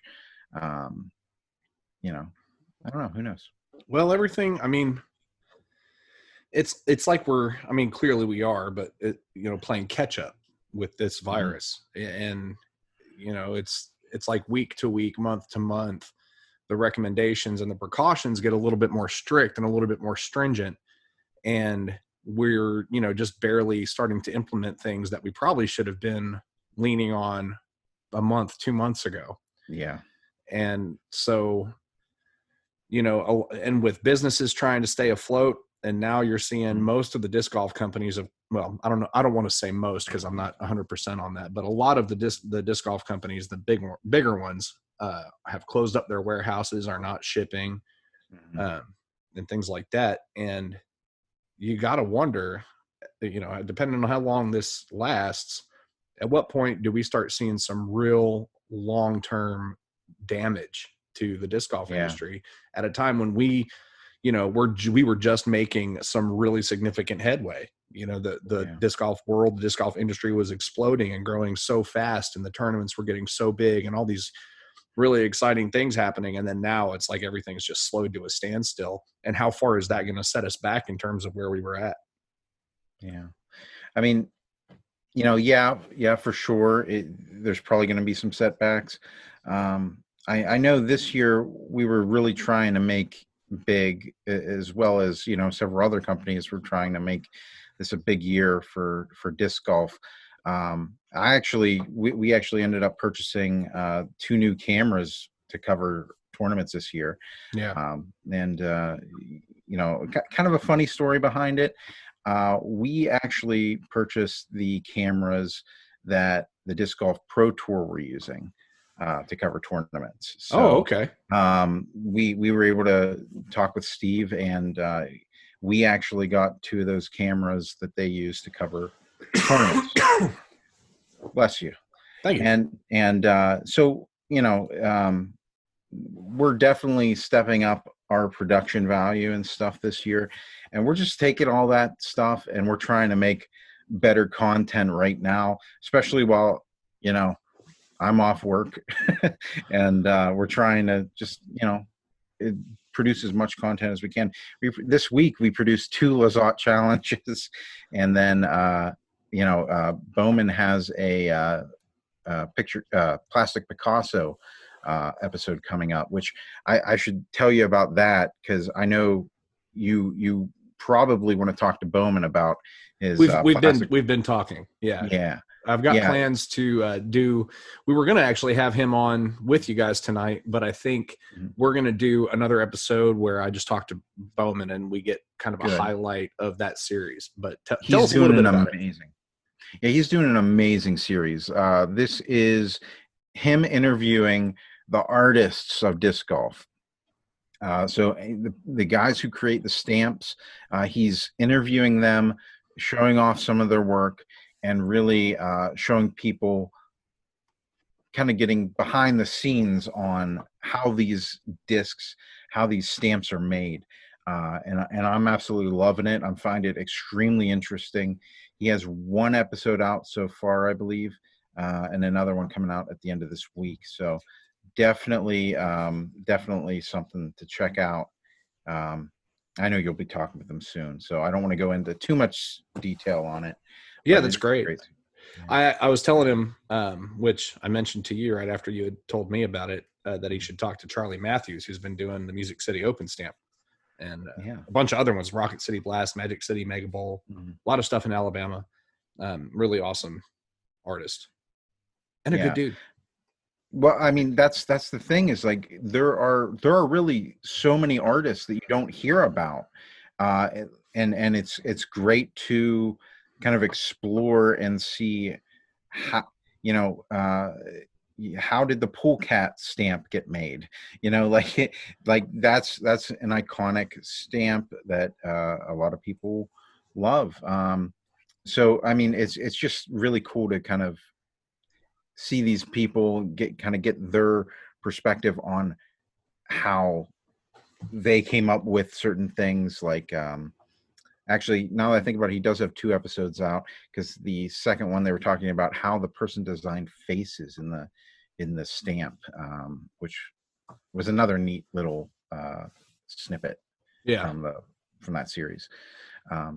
But yeah, it seems like Bowman's starting to kind of take on his own type of videos on our channel too, which are great, because it's the more content we're putting out, the more I think people appreciate it. Yeah, definitely. Being able to release stuff on a consistent basis and keep your audience engaged is huge for sure. And that's awesome that you are 3 guys that all have a little bit of a technical understanding of broadcasting and kind of the tech side of everything. How did you, I mean, like, Jeff, tell us a little bit about your background professionally and personally. How did the skill set necessary to do this kind of media thing come to you?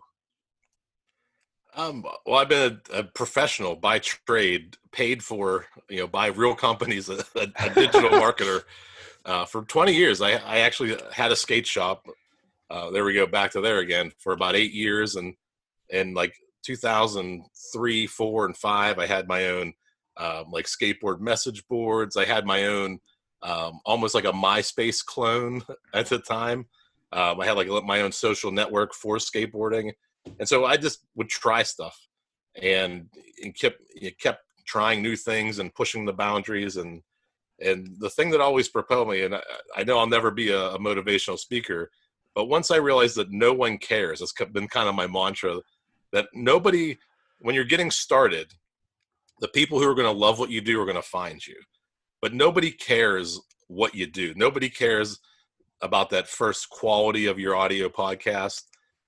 People are busy. They have bills to pay. They got to go get groceries. They got screaming kids in the other room. They're not thinking about you, and they're not thinking about the quality of your audio or the video. Just do it. Like that's the thing that sets you free. And that's why I think Disc Golf Examiners is so unique in the disc golf industry. Whether that's good or bad, I don't know. But it's our own voices. Like, it's us being us, throwing discs, and we're goofing around. We're having fun. Okay, careful. Catch your breath. Yeah. So we're having a good time. Like, we're doing it, and we love to do it. So I had to learn how to live stream because we wanted to do a podcast. Like, I didn't know how to do it, but when we did, we were using Google Hangouts. I used Blab at one point, if anybody remembers Blab. We used YouTube Live. We used Be Live. I use StreamYard now. Like, I find the software that makes it run. I've used XSplit with Appearin. Like you figure it out and you piece it together, and it's not perfect. It's not always beautiful, but the skill set to do this stuff just comes from your drive to want to do it. Like, you can put together a pretty good quality product by, like you did, investing hours and just putzing around. Like, can I get this to do that? And you see if you can make it work. And if you do, you're like, okay, let's try it with 2 people and see if that works. And it's just fun. Like, it's always like Tetris. And then once you figure it out, one piece of it breaks, and you're like, well, now nothing works, and you have to figure it all out again. And eventually you build this ability to go into any situation and live stream or record a podcast, record audio. Like Brian has such systems when he records. Like, we can bang out a disc review in like 20 minutes now, because we have he knows what shots he needs. He tells us to do this, do that. If we have somebody catching, it's even better. And it's trial and error over and over and over and over and over. And you look at even the quality of our shows that just keeps getting better and better. And we're more and more efficient at it too. Yeah. I've become infamous for my technical difficulties. If you can, a lot of times it happens off camera, like on breaks or in between segments. But every once in a while, you'll catch on the episode, you'll hear Dr. Hoy ask me, "Did you save?" Yeah. Yeah. I mean, it's trial and error. It's fun. Like when you figure out how to do it, and you can extract that video, you figure out how to record it, then you can extract the audio. Now you have an audio podcast. It's a blast. It's like it's the best hobbies you can do. It's a hobby that cost me like $2,000 a year, and it's just a hobby, and I have so much fun. I do other things too, not just disc golf, but yeah, I'm making content, and it's a blast. It's my like Zen garden. Yeah, you guys. I mean, you're one of the really fun media outlets to kind of follow because of how much different stuff you guys are doing. And when each of you has kind of taken the reins of one video or another, each of you has your own kind of specialized skill set and personal experience that brings a different spin to it. So it's like, you're definitely not always seeing the same thing. You're constantly getting different kinds of content with a different feel, a different tone, a different kind of vibe to it. And that's super fresh. And I know like it's gotta be simply just because of the fact that you guys are three people that kind of have a little bit of a drive and a little bit of know-how on doing this stuff. I mean, I know a lot of love. Yeah, and a lot of love for it. I know for me, like as much as I love doing this stuff and as much fun as I have learning how to do it, I mean, putting out as much content as I have ideas to produce is, I mean, it's near impossible to keep up with. I mean, just especially when, unlike right now, you're working a day job. Yeah. Well, I know that I can tell you, I just rebuilt the entire website, and we also just passed our 300th video. So I just looked while you were talking about, we've covered at least 16 different tournaments, and some of those 3 or 4 years. So if you're ever looking for tournament coverage, we probably have 30 to 40 hours of tournament coverage on the site. But not only that, you're talking about the originals, and I do appreciate hearing that you like the way here. I like the way you. I don't know what I'm talking about. Let me start that. That's what the edit button's for. What do you feel about the local route? Is really what he wants. Yeah, I was going to give it. That was Jeff's idea. I appreciate what you said about Disc Golf Examiner and the fresh perspective, and I'm sure you meant that for anything but local route. That's where I was trying to get to, which is a series I love, and people absolutely hate it. And we do tournament coverage, disc reviews, like you said, and then we venture into those Disc Golf Examiner originals like Sick Discs and Plastic Picasso, local route. We did a shootout, which was a blast. In the bag. I want to do a shootout again so bad. It was so much fun. And it's just part of what we're doing, and we're at 300 now. And one of the things I'm very proud, Brian gave me a little compliment there on the website, so I'm gonna go for it. Double back. I have this new website so well organized and linked that you can just, if you want to see just disc reviews from Dynamic Discs, you can see that.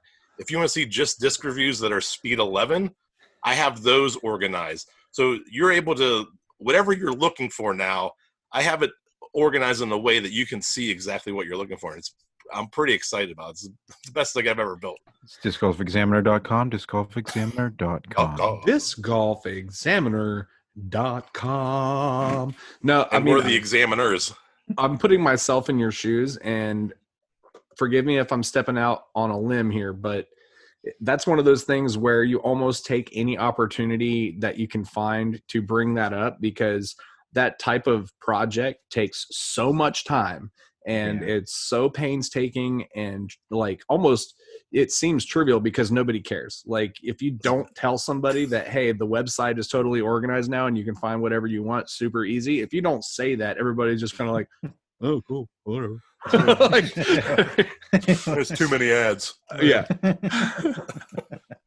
Yeah, I'm constantly doing. See, part of me is that like it's kind of a catch-22 because I hate that I don't know how to do more of it myself and that I have to rely on our information officer for the website maintenance, because literally the only thing that I know how to do when it comes to musiccitydiscgolf.com is how to post a new audio episode of the podcast to the website. That's literally it. When I was probably 18, 19, I was doing tech support for AOL for a year or two. Oh, wow. You got mail. Yeah. And so I taught myself HTML code. And so if I'm really in a pinch, I can go into something that's already been posted on the website and change some things. Like if there's something that's not quite right, if I can take about an hour and a half and figure out how to rearrange 2-3 words. But yeah, that's one area that I'm not as passionate or motivated to develop my skills is web design and website maintenance. It's just WordPress. Yeah, I know. We're on WordPress too. Yeah, totally. I didn't build it from scratch. Well, dude, when I was doing tech support for AOL, we were still using DSL and satellite internet. Like cable internet was in its infancy. Yeah. And there were still the majority of internet users were on dial-up. So yeah, I'm not uploading index files with FileZilla, that's for sure. Right. Yeah. That was a 2005 webmaster joke. Thank you very much. Good job. Good reference. Quality. That's quality podcasting. Yes. So the other thing you can do on the website is if you like a particular person's reviews, you can look up all of Vinny's reviews. For example, Vinny Montanari is actually a local pro here. He can throw 550.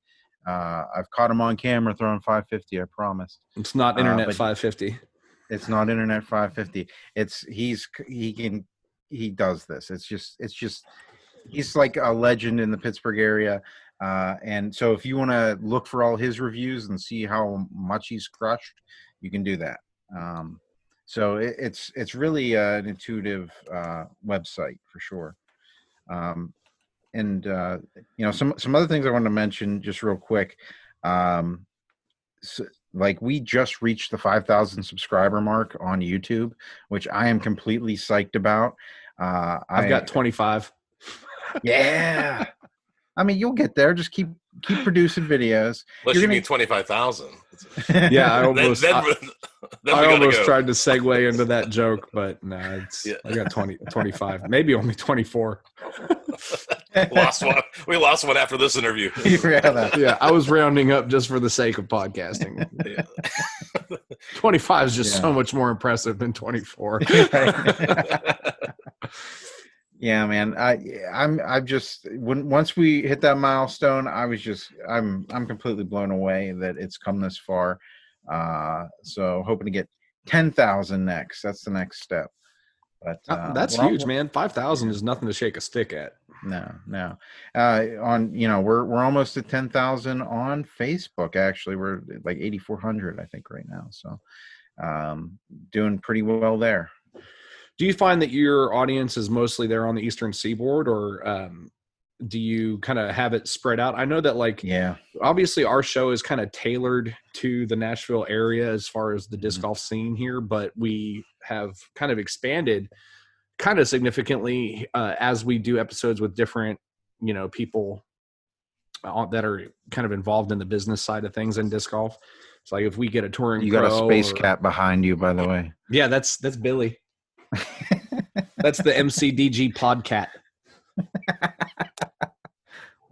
Get it podcat. Podcat. I got it. Yeah.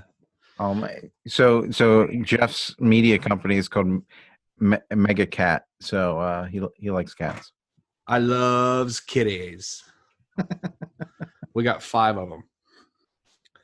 But this one's the star. He's the one that always jumps in on the show. To answer your question about where we see people, it's actually all over the place. We're seeing people all over the country, all over the world. I think we're big in Estonia. Is that right, Jeff? It's Disc a hot golf is spot big for in us for Estonia. sure. Yeah. Sweden, Finland, we do all right. Norway, Germany, and then U.S. and Canada are just crushing it. Yeah. That's awesome. So I mean, it's really we're seeing a lot of people around the world interested, which has really been cool. But we'll have sometimes we'll have we had Yakun Discs reach out to us and to do some disc reviews last year. So it was kind of cool to see us kind of get some national brand or international brands interested in us for disc reviews. We had Viking Discs out of Finland, and it's been really cool to kind of see just doing this as a hobby and something that we love to do, spread some disc golf love, and kind of get some people outside of the country sending us stuff to do reviews on. It's just fun. Yeah, like I never would have picked up a Viking disc or a Yakun, but now that they reached out to us, and those are two of my favorite companies to throw now. Yeah. I love the Viking Valhalla. I have a great utility disc. It's super overstable. And then the Yakun, we had I think the day we putz around with, and those aren't brands you think of in the States too often, and they're great companies. It's a quality product. And that was kind of one of the things that we started when we did start Disc Golf Exam. We're like, yeah, if someone's going to send us free discs, this will be the best thing we've ever done in our lives. And so we wanted to get free product. That's what we started as. Well, like, we'll do reviews for free product. Heck yeah, we're stealing it from them. Yeah, and so we love it. Like, that's like our favorite thing. Yep. I know I haven't gotten a chance to throw anything from Viking or Yakun yet, but I'm loving these newer companies that are coming out of Europe.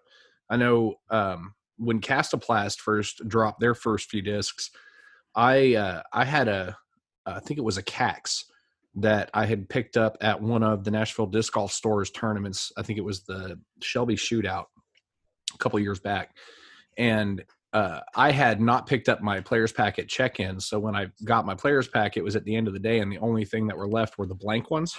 And so I didn't even know what kind of disc it was. I just had it in a box that was in my Jeep. And I was down in Dunlap, Tennessee, visiting my aunt and my cousins down there. And I had my basket set up in the yard, and me and my cousins I was showing them how to putt, and they were trying to throw trick shots and stuff. And I had pulled that Cax out of the bag just to see what it would do, and I threw it out in the field, and I was kind of like, oh, okay, that's kind of cool. So I went out to retrieve it, and when I looked back, it was like there was this shot over like the outbuilding between a couple trees, a hyzer line down to where the basket was. And so I was going back that way anyway. I just threw it. My cousin Riley was turned around and had his back to the basket, was bent over picking up a disc, and I smashed that Cax right into the traveler basket. Oh, wow. And I have a picture because I immediately picked up my phone and took a picture of him. And he's like, because I remember he stood up and he's like, did you just throw that? And then the picture, I've got him holding his hands up like that. So really, I've messed around a little bit here and there with some of Castoplast stuff, or Castoplast, however they say it, but really cool stuff. And RPM is another one out of New Zealand that's making a big splash on the disc golf scene. I know we had the guys from RPM were at Music City Open last year. They had the RV set up at Ravenwood on the last day, and really cool guys. And then they're really investing in the Global Pandemic Putting Challenge that everybody's doing right now. Yeah. There's a lot of people involved in that right now. That's a really big popular thing. I really should get doing that. I don't know why I'm not doing that. I should be doing that. I remember when it first started, I looked at it and I didn't think I would be able to, because I've got a really small patio, as we saw on the Basement Putting League. Right. And I just kind of like dismissed it at first. And then the second week I was kind of watching the videos and saw what was going on. I was like, I'll jump in and give it a shot. And it's just a lot of fun. And it's really cool to have something like that that everybody can interact with each other in, and, you know, still have a little bit of disc golf going on in this weird time. And it's really cool to see all these different challenges and different things that are popping up, you know, digitally online. I was mentioning because we had VW Dave, who's the guy behind the Global Pandemic Challenge, on the podcast last week. And I was just mentioning to him how awesome it is that we have all this technology and we have all this open source free stuff to use, that, you know, somebody like me can just throw a podcast together and have really interesting conversations with people that are doing interesting stuff and share it with everybody. Yeah. I mean, it really is a great time. I mean, you know, if something like this had to have happened, we can at least communicate to each other through the internet. Right. Yeah. You know? Yeah. And it's a lot of fun. And I think actually, you know, it's funny because I started off throwing Trilogy. Like, this is, I strictly threw Trilogy. I got interested in the Disc Golf Answer Man podcast whenever it first came out. I found it on the 3rd episode, and I had been playing disc golf for 3 weeks at that point. I just want to add, the early episodes of Disc Golf Podcast Answer Man are amazing, because every week there's a question from a Brian. And like the first 10 episodes, we have Brian from Pittsburgh. And if you go back and listen, Brian has like 30 questions on the first episodes. That show has done some amazing things, man. I know I was listening to an episode one time, and Bobby went to answer a question, and he read the kid's name off as Malachi. I'm sure you guys have heard that episode. Yes. And I just laughed hysterically at Bobby's expense when that happened. And then it was like 6 months later, I saw a picture of Malachi wearing a shirt that had like a phonetic spelling of Malachi on it. So, and then I thought, well, wow, this kid is obviously awesome and not taking himself seriously at all. But I was also able to put a face to the name. And then him and his dad, Jesse, were at the Music City Open. And now we're kind of like buddies on the internet. And I talk to them all the time. But it's interesting too to see, like, even in normal times and normal circumstances, how this digital media of the disc golf world is connecting people and bringing people together in real life. Yeah, absolutely. I genuinely get excited whenever I get to speak with somebody about disc golf. I mean, you know, we've been doing, last week we did the live putting challenge, and I feel like, you know, we had, which I ran away with. Yeah, by the way. you are the champ. You are the champ. You're coming back this week to you know, see if you can do it again. You were like, you went like, I think 9 for 9 or something like that. It's having a little bit of a break in between to talk crap and reset my brain. Yeah, it helps. So, like, you know, what we want to do is have people on to do that every Friday, you know, whether it be, you know, whoever, it could be anybody any week. Just message us, let us know if you are down for it. But you're coming back this week to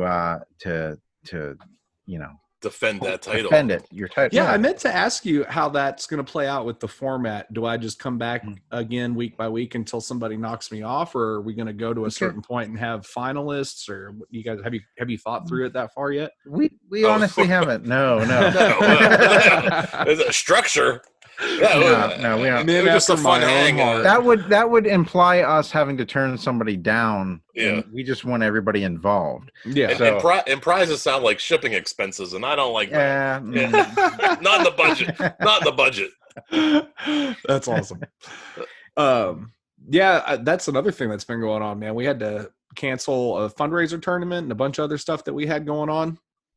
And been trying to do everything digitally online now, but then it's like, if somebody wins, what are you going to do with it? I don't, you know, just going out to UPS or the post office to ship anything, that's violating precautions and recommendations now. So I've just been trying to tell everybody, hey, look, once, you know, the powers that be deem it safe for us to move about and mingle with each other, then I'll get out and ship this stuff out. I've got names marked on everybody that's won any of our raffle prizes and stuff like that. And so once it's okay for me to go to the thing without having to worry about bringing something back to my wife or her parents, and I'll get all that stuff shipped out. But I think more than anything right now, man, I mean, like, it's like the promise of a prize is kind of like the bait on the end of the hook, but everybody's just looking for something fun to do. And that's why, like, I think everybody's really latching on to this trend of all these new disc golf challenges coming out on the internet.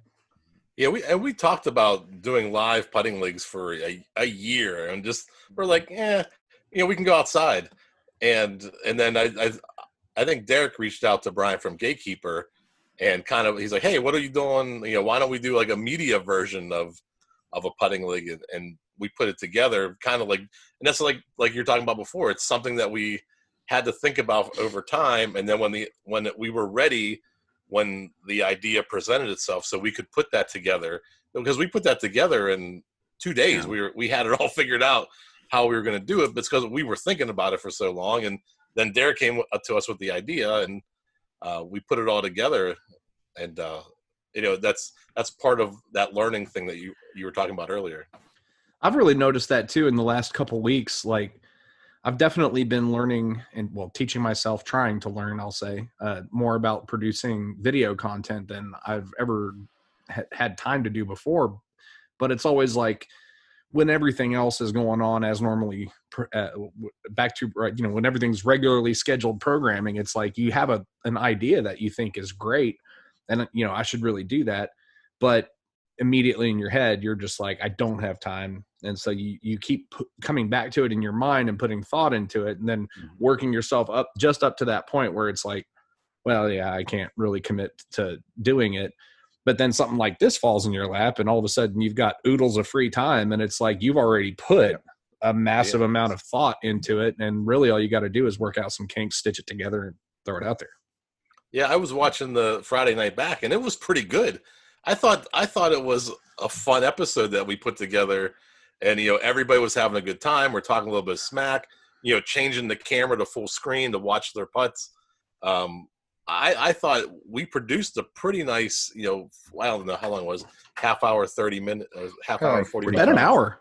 I mean, like the whole video was probably about an hour. I think it was like 45, 50 minutes. With the interview and everything. The putting part, I thought, that was all those years of putzing around with video and doing it. And we just on the fly, we're editing in real time, and we're, adding banners and overlays and tickers, and we're doing all that. No, I thought it was pretty good. I enjoy very DIY content, as you can tell from if you've ever seen the series Local Route. Yeah. Oh God, he's really trying to push Local Route on you. No, so maybe we should tell you a little bit of the babackstory of Local Route. Quick. For the audience, for anybody that's not up to speed on our inside jokes. So Jeff came to me with this idea, and I thought it was a good idea.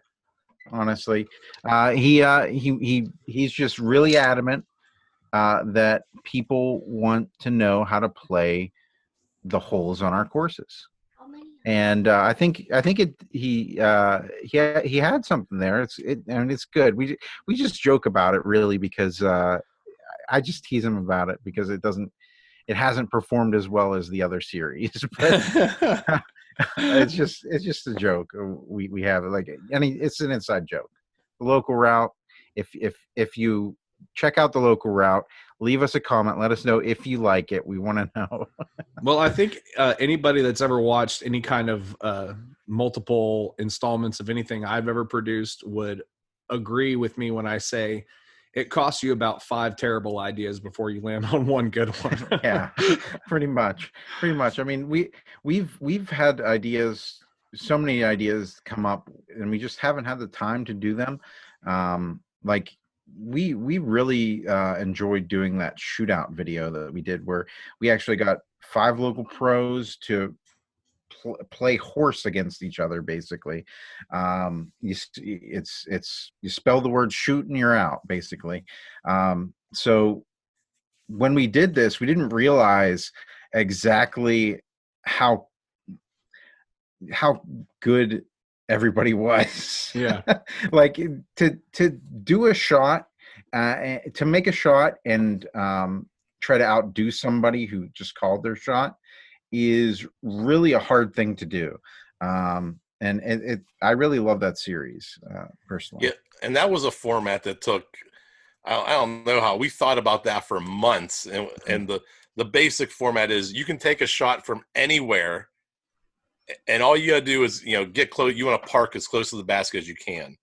And the way that all the other players play is all they want to do is best your shot. So if they can get between your disc and the basket, they're safe.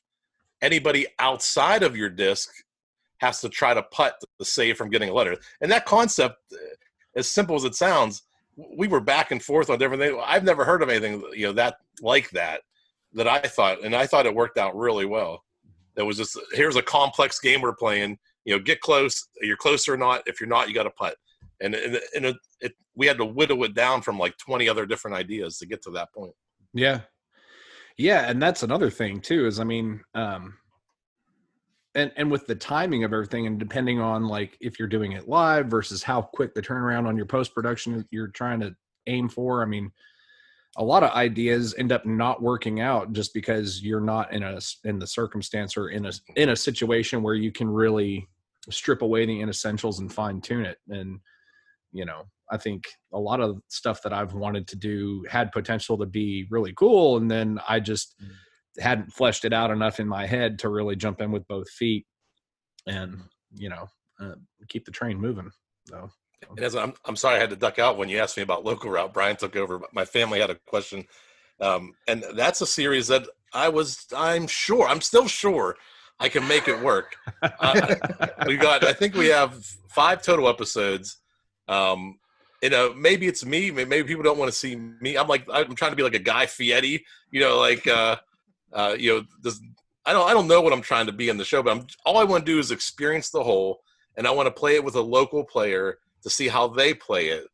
And I want to see if I can, the goal is to try to beat the hole. So can we birdie the hole is kind of the concept by the local players showing me how they play it. And yeah. And people just, all they do is they can't even watch the show. They just make fun of me. And I don't know. It's the only show that happens on. I'll do disc reviews. Nobody says anything. I do a show where I host, and somebody said I look like an Event Horizon. I was wearing all black one day, and I was going to create a black hole. And I was like, well, these aren't even related to the episode. You guys aren't even watching the content. That's hilarious. I think maybe, I think we need maybe, obviously if a pro were to play with us, that would be a different story. Maybe even, different perspectives too, different levels. I don't know. I don't know why it doesn't work. I don't know why people hate it, but I love it. And we're gonna this summer more local routes. Yeah, mark my word. That's why people don't like it, is because there's not enough episodes. That's what. Yeah. No, man, I think a lot of times it just comes down to presentation too. You got to figure out a way to present it in a way that looks as cool as it is in your head, and really kind of convey what the objective is of the series that you're trying to do. It's like you're trying to say, look, this is how your normal average person that walks up on this tee pad is gonna attack this hole. Here's a person that plays this hole frequently, and this is how they throw it. And I think that is a cool idea. That right there sounds like something that I'd want to watch. That's what I thought. Maybe it's just you. Maybe you should let Bowman do it. I know everything Bowman loves. Everybody loves him. He's like a teddy bear. Oh, there's Bowman, and then where's Ravilla?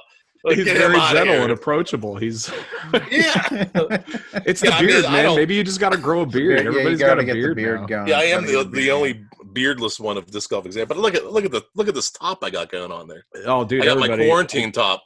Yeah, I'm about over it. I'm about to take a clippers to it for sure. I got more lift than Arthur Fonzarelli. I don't know how hard you guys have it.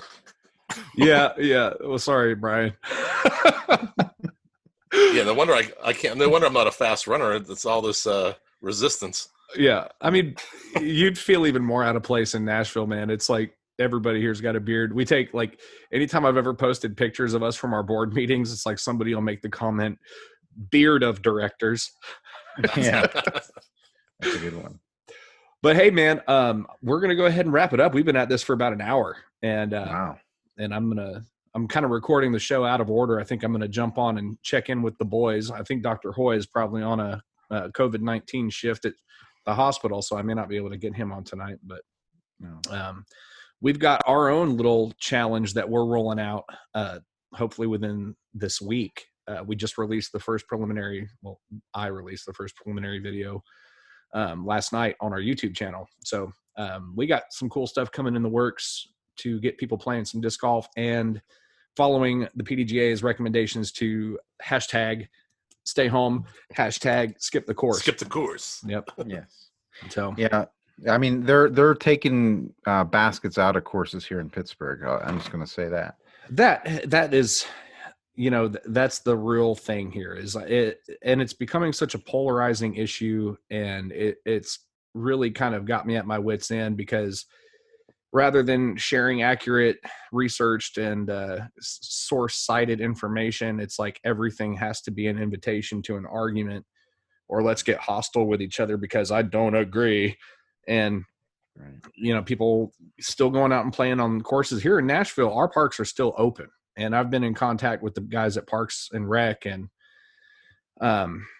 it's just not part of Metro's initiative right now to keep people from utilizing the parks and green spaces. I think a lot of it is a byproduct of what is the usual situation, where disc golf is just the last thing that most people think about when it comes to this kind of thing, and how it applies to the situation at large. But I think as long as we can continue the trend of providing people with cool, interesting ways to scratch that disc golf itch without, unflattening the curve, I think that's what we got to do. As far as for us, I mean, we've shut down all our organized play, and on the club pages, there are two things that I'm removing posts. If one, they're encouraging or inviting somebody out to play in a gathering at a course, or if somebody's, even if it just turns into it in the comments in the thread, just another reason to argue and call each other names and say, you're stupid. No, you're stupid.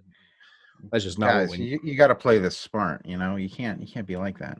Yeah. I mean, it's one thing if you're doing something that if you're going against recommendations and popular precautions just out of personal choice. It's another thing if you're causing another problem that didn't exist by bringing it to a table for conversation when with a bunch of people that sometimes aren't always capable of reasonable adult conversation and communication. So I don't know. I went into a weird rant there. Hey, no, you made your point. I think it's true. But yeah, so thank you guys for taking the time, and thanks for inviting me into the Basement Putting League. I'm excited for Friday, see if I can keep this momentum going. I did find a light that it's like a stick in the ground motion sensor light that's solar charged. We had it on out on our driveway. We had one on either side, but we pulled this one out because I kept running over it, taking the trash out. And so I've got it in the garage somewhere. I figure I can stick that thing underneath the basket, and everybody will be able to actually see that my putts are going in every single time, and not make little passive-aggressive comments about my setup. Well, if we can't make passive-aggressive comments, it's not going to be that much fun. You should get something like a slot machine or strobe lights that just go every time it hits the chains, everything lights up like ding, ding, ding, ding, ding, ding, ding. That would be perfect. You're on Cash Cab. Yeah, you're. Well, now I got to get on YouTube and figure out how to make that happen. So. Pyrotechnics are where it's at. Right. But yeah, guys, thanks a lot. It's been a lot of fun catching up with you, and we'll keep doing this again. I'm looking forward to having Bowman on to talk about the plastic Picasso. I think that's a really cool idea for a series. Has he talked to Skeet yet? Skeet Scienski? I'm not sure. Bowman works in his lab, like away from us. Like we have no clue what he's coming out with. He just we've given him full rights to publish whatever he wants, and he does stuff, and then boom, there it is. It's like Dr. Hoy. I know better at this point than to mess with Dr. Hoy's process. Yeah, just let him do it. It's great stuff. Yeah, it's him. That's him. Yeah. But yeah, love you guys, and thanks for everything you're doing to keep disc golf alive in Pittsburgh. And keep the doing good work. Yeah, Thank you. absolutely. Well, We appreciate thank it. you, Will. And Don't give up you know on that what? local route, Jeff. Yeah. Don't give up on the local route. You owe it to the fans. I'm coming down. We'll do a couple local routes in your town. Dude, for real, whenever this whole thing is over with, I'd love to have you guys in Nashville, even if there's nothing huge going on. I'll play tour guide for you. We'll catch some golf for sure. We got it That'd on be record. awesome. It's Yeah. official. I'm cool with that. Well, gentlemen, keep doing good work, and I'll catch up with you this Friday for the next installment of the putting game. Yeah. Sounds great. Bring your heavyweight title, your title belt. Yeah, I'm bringing out the guns. And thank you so much. We appreciate this. Yeah, man. No, the pleasure's all mine, and we'll do it again for sure. Is there anything last minute that you guys want to put out on the airwaves? Anything you want people to be on the lookout for? And also tell people all the platforms and handles where they can find you online. DiscGolfExaminer.com. And that's and it. You can also find us. You can also find us on YouTube under Disc Golf Examiner, and Facebook under Disc Golf Examiner, and Instagram at Disc Golf Examine. I think there's only Twitter. We ran out of letters. It's Disc Golf Examine on Twitter, and then all the other places are Disc Golf Examiner. I boycott Twitter. Yeah, it's dumb. Right. I mean, it sucks because it kind of corners you into using Facebook, but there's no other app that has as much functionality as Facebook that applies to disc golf promotion anyway. Yeah, I think so.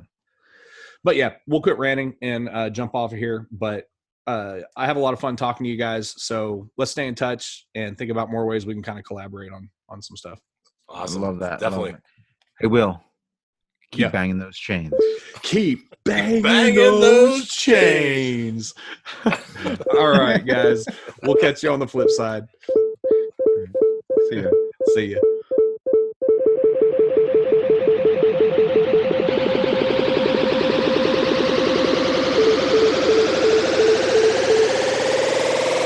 Let the bass kick.